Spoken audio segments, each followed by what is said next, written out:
అందరికీ ఇక జై భారత్ అని చెప్పుకోండి కాదు, కానీ ఇక్కడ ప్రశ్న రావణ్ సపోర్టర్లు ఉన్నారా? ఉంటే మీరు నిజంగా ప్రశ్న రావణ్ ఏ తప్పు చేయలేదు అని అనుకుంటే, దమ్ము ధైర్యం ఉంటే, నిజాయితీ ఉంటే కామెంట్ పెట్టుర్రి. ఈ వీడియో నేనేనైతే ఆడియో వినిపిస్తానో అది విన్న తర్వాత రెండూ వినిపిస్తా. నేను చెప్పిన రెండూ వినిపిస్తా. రాధా మనోహర్ దాస్ది ఫస్ట్ వినిపిస్తా, నెక్స్ట్ రావణ్ ప్రశ్న రావణ్ అలియా ఈయన పేరేంది జోసఫ్ రావణ, ఈయన మాట్లాడినటువంటి మాటలు రెండు ఆడియోలు వినిపిస్తా. మీరు ఎవరైతే ఈ యొక్క దాన్ని ఏమంటారు సెక్యులరిజం అనేటోళ్ళు, నేను మోనార్క్ అనేటోళ్ళు, మొత్తానికి భారతదేశాన్ని చీల్చి చెండాడడానికి వచ్చినటువంటి మత కల్లోలాలు పెట్టేటువంటి దేశద్రోహులు ఎవరైనా ఉంటే ఖచ్చితంగా మీరు కామెంట్ పెట్టాలి. పెట్టరు. ఎందుకంటే నేను ఇక్కడ సాక్ష్యాధారాలతో సహా వీడియో చేస్తూ ఉన్నా కాబట్టి అది మీ అందరి నోరు మోయించాలని. ఎందుకు మీకేం అవసరం? వాడెవడో ప్రకాష్ రాజ్ ఏడుంటవయ్యాను అసలు. కర్ణాటక హైకోర్టు నీ మీద 4 ఇష్యూ వారెంట్లు జారీ చేసినా కానీ నువ్వు కర్ణాటక హైకోర్టుకు సమాధానం చెప్పకుండా ఎక్కడెక్కడో తిరుగుతావు. ఒకనాడు యూరోప్లో ఉన్నా అంటావు, ఒకనాడు ఎక్కడో ఉన్నా అంటావు, కోర్టులకు కూడా సమాధానం చెప్పుకోలే నీవు సోషల్ మీడియాలో మాత్రము ఎగబడిపోతూ ఉంటావు. అసలు తమిళనాడులో ఒక ఇష్యూ జరిగింది, దాని మీద ఎప్పుడైనా నువ్వు స్పందించినవా? ఎప్పుడైనా మాట్లాడినావా? ఎందుకంటే తమిళనాడులో నీకు మాట్లాడే హక్కు లేదు. అక్కడి వాళ్ళు నిన్ను తరిమి కొడతారు కావాలంటే. కాబట్టి తమిళనాడు మాట్లాడవు, కానీ తెలుగు భాష తెలుసు కాబట్టి, తెలుగు రాష్ట్రాల మీద పట్టుంది కాబట్టి ఇక్కడ మాట్లాడతావు. కర్ణాటక హైకోర్టు నీ మీద కర్ణాటకలో కేసు వేసింది. ధర్మస్థల దాంట్లో నీ హస్తం ఉంది అని చెప్పి అక్కడ కేసు పడింది. మరి దాని మీద మాట్లాడినావా? పోయినవా హైకోర్టుకు? కర్ణాటక హైకోర్టుకి ఎప్పుడైనా పోయినవా? పోలే. కానీ మనకు పిల్లగాడట ప్రశ్న రావణ్, పిల్లగాడు ఒక యూట్యూబర్ను ఒక పిల్లగాడిని పట్టుకొని యువరాజు అంటే పవన్ కళ్యాణ్ యువరాజు ఎన్ని నాటకాలు ఆడుతూ ఉన్నాడు అనుకుంటూ మాట్లాడుతూ ఉంటావు. సరే నీదేం పోయింది? నీకు పాకిస్తాన్ నుంచి ఎంత అమౌంట్ వస్తుందో తెలియదు, కానీ దేశాన్ని ముక్కలు చేయాలి.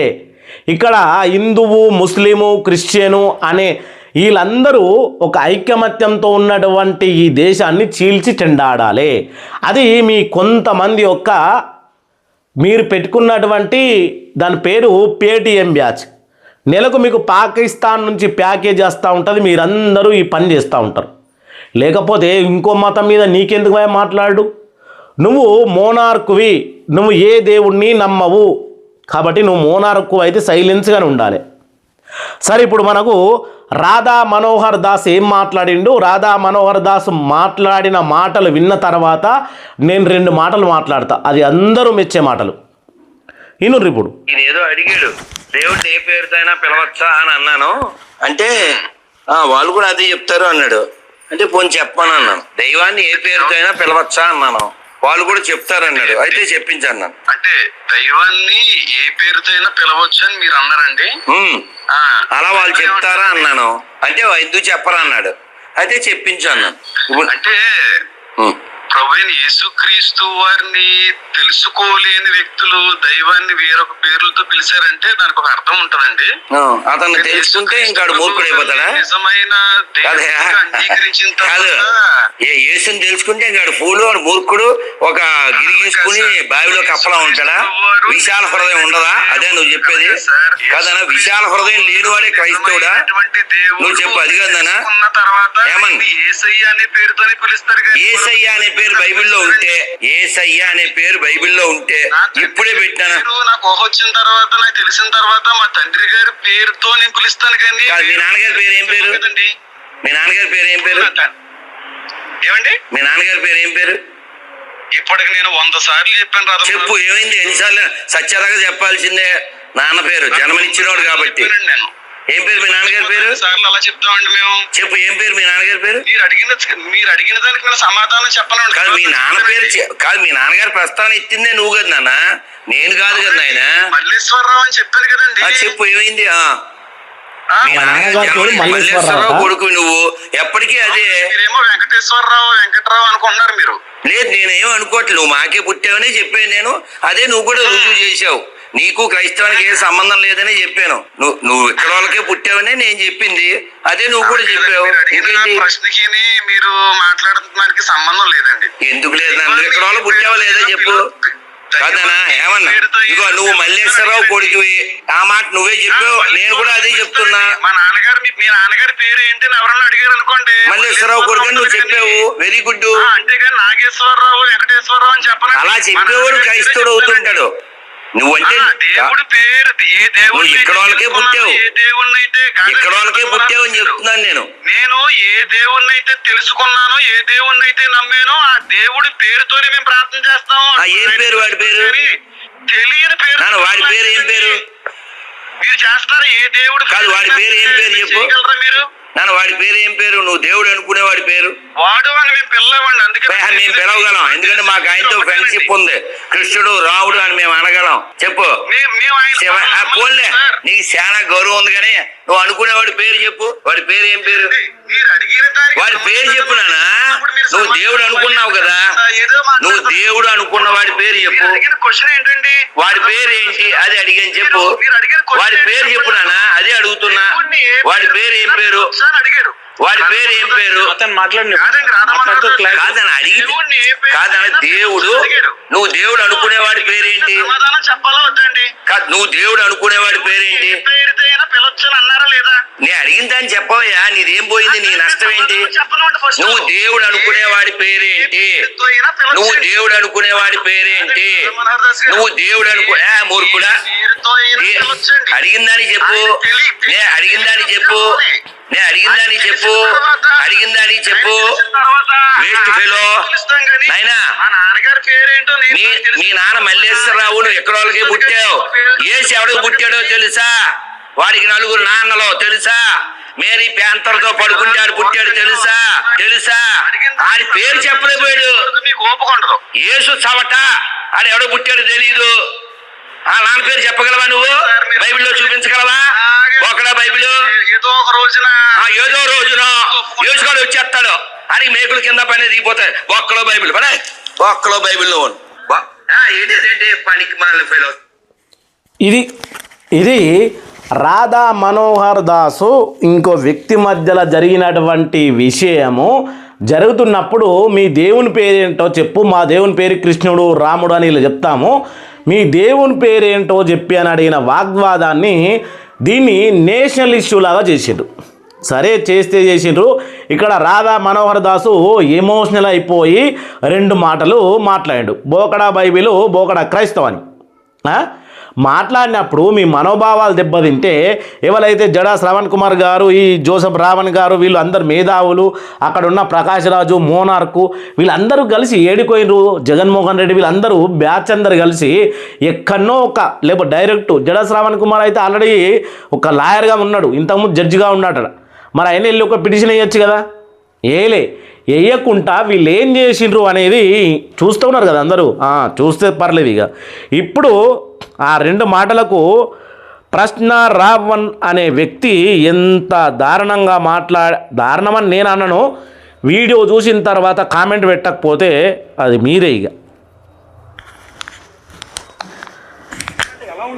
రామాయణంలో నా కొడుక, రామాయణంలో సీతను వదిలేసిన రాముడి గురించి నువ్వు చెప్పాలి చేపించరా. ఈ రోజు అగ్ని ప్రవేశం చేపించరా నా కొడుక. నువ్వు సీతని వదిలేసిన రాముడిని ఆదర్శంగా తీసుకుని ఈ రోజు ఎంతమంది భర్తలు వాళ్ళ భార్యను అగ్ని ప్రవేశం చేపిస్తారని చెప్పని రోడ్డు మీద అడగరా నా కొడుక.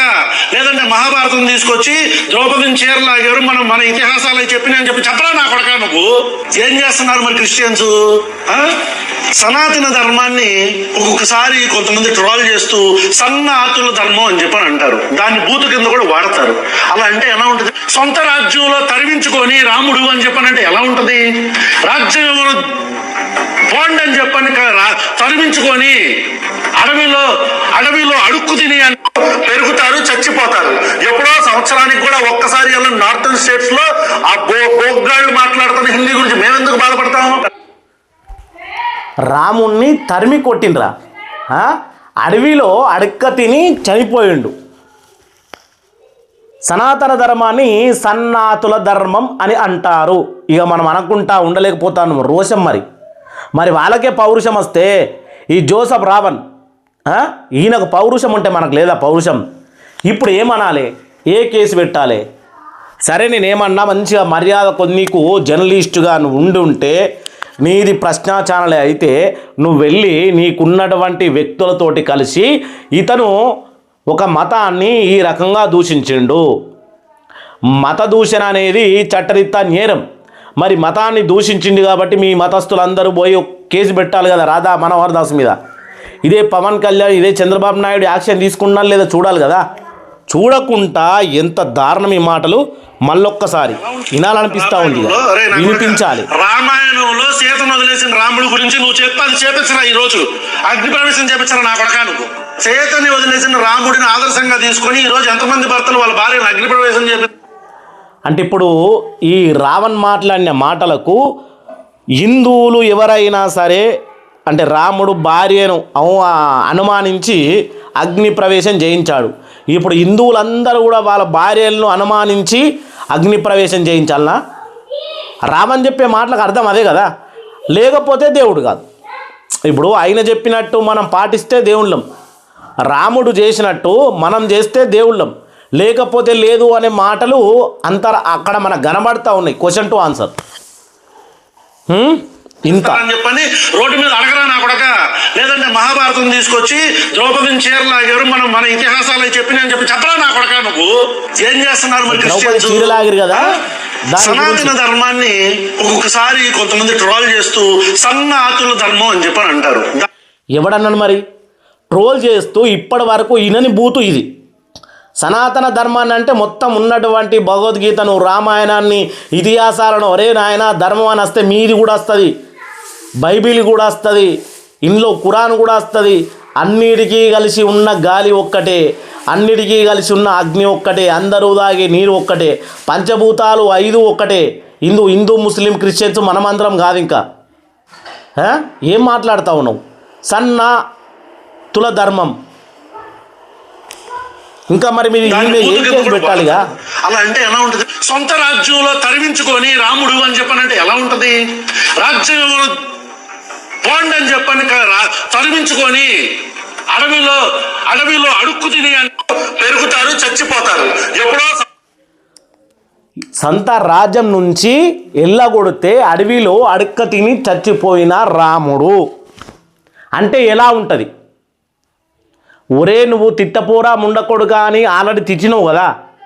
ఇంకా నీకు ఇంతకు మించినటువంటి నీ మీద ఉపా కేసు పెట్టారు. కానీ ఇంతకుముందు ఒక అమ్మాయి పాకిస్తాన్కు ఇండియాకు సంబంధించినటువంటి చాలా సీక్రెట్ విషయాలన్నీ పాకిస్తాన్కు చేరవేస్తూ ఉంటే ఉపా చట్టం కింద కాదు యావజ్జీవ శిక్ష వేసిరు. నీకు అది పడుతుంది, అది పడాలి కూడా. పడితేనే ప్రతి ఒక్కడికి భయం అనేది ఉంటుంది. అది పడుతుంది, పడేలాగా చేస్తారు. హిందూ ధర్మాన్ని జోలికి వచ్చిన వాడు ఎవ్వడు కూడా ఇప్పటికీ భూమి మీద అయితే లేడు. హిందూ ధర్మం అంటే ప్రతి ఒక్కడికి చులకన్నే. పాకిస్తాన్కి వెళ్ళి ఒక్కసారి ముస్లింలను మీరు ఖురాన్ని కనుక మీరు ఒక్క మాట మాట్లాడితే పక్కన ఉన్న పాకిస్తాన్ బతికి ఒక్క నిమిషం కూడా బతికుండరు. బంగ్లాదేశ్కి వెళ్ళి ఖురాన్ గురించి కానీ ముస్లింల గురించి కానీ ఒక్క బూతు మాట మాట్లాడినా ప్రాణాలతో ఉండరు. సౌదీకి వెళ్ళి అక్కడికి వెళ్ళినటువంటి వాళ్ళం, మేము గల్ఫ్ దేశాల్లో బతికినటువంటి వాళ్ళం. అక్కడ నమాజ్ అయ్యేటప్పుడు ఏదైనా శబ్దం వినబడితే పోలీసులు తీసుకెళ్ళి జైల్లో వేస్తారు. అంటే వేరే దేశాలలో వాళ్ళ కంట్రీసుల్లో బైబిల్కి కానీ ఖురాన్కి కానీ ఎంత విలువనిస్తారో మరి భారతదేశంలో ఇది హిందూ ధర్మ దేశం అయినప్పుడు హిందుస్థాన్ అన్నప్పుడు హిందూ ధర్మానికి కూడా అంతే విలువనియ్యన్నా. మరి హిందూ ధర్మాన్ని పట్టుకొని సనాతన ధర్మం అంటే హిందూ ధర్మం, హిందూ ధర్మాన్ని పట్టుకొని సన్నాతుల ధర్మాన్ని ట్రోల్ చేస్తే ఎలా ఉంటుంది అంటే కొడుకా నువ్వు బయటకు వెళ్ళేదేలే. ఎక్కడ ఉన్నారో హిందువులు అక్కడ ప్రతి ఒక్కరు పోలీస్ స్టేషన్లో పిటిషన్ వేస్తారు. ఏంది ఇది? నువ్వు సౌదీకి వెళ్ళి ఒక్కటే నిమిషం నీకు వచ్చిన హిందీ భాషలో కానీ లేకపోతే నీకు వచ్చినటువంటి ఇంకా ఏదన్నా అరబిక్లో కానీ నువ్వు ఖురాన్ గురించి ఒక మాట మాట్లాడు, నేను వితిన్ 24 అవర్స్లో ఉరిదిస్తుంది సౌదీ ప్రభుత్వం. అట్లుంటుంది మరి హిందువులకు అట్లా లేదా? హిందూ ధర్మాన్ని మాట్లాడితే ఆ రకంగా ఎవ్వరు కూడా మాట్లాడరా? నీకు ఓన్లీ ఉపా చట్టం పెట్టి నీకు జైల్లో వేస్తేనే అక్కడ 3 పూటల తిండి అయితే తింటున్నావు కదా. కానీ సౌదీలో అట్లా కాదు, పాకిస్తాన్లో అట్లా కాదు, బంగ్లాదేశ్లో అట్లా కాదు, ఎక్కడికి పోయినా అట్లా కానే కాదు. నువ్వు యూరప్ కంట్రీలకు వెళ్ళి ఒక్కసారి ఇదే మీ యొక్క బైబిల్ని ఒక్క మాట చెప్పు, 24 గంటలు నీకు ఉరికమ్మానికి ఎక్కడానికి ఆల్రెడీ సిద్ధం చేసి పెడతారు. అంటే మీకు ఇంత చులకనగా కనబడుతుందా ప్రతి ఒక్కడికి హిందుస్థాన్ అంటే? కామెంట్ పెట్టు. నెక్స్ట్ వీడియోలో మళ్ళీ కలుసుకుందాం. జై శ్రీరామ్, జై హిందూ, జై హింద్.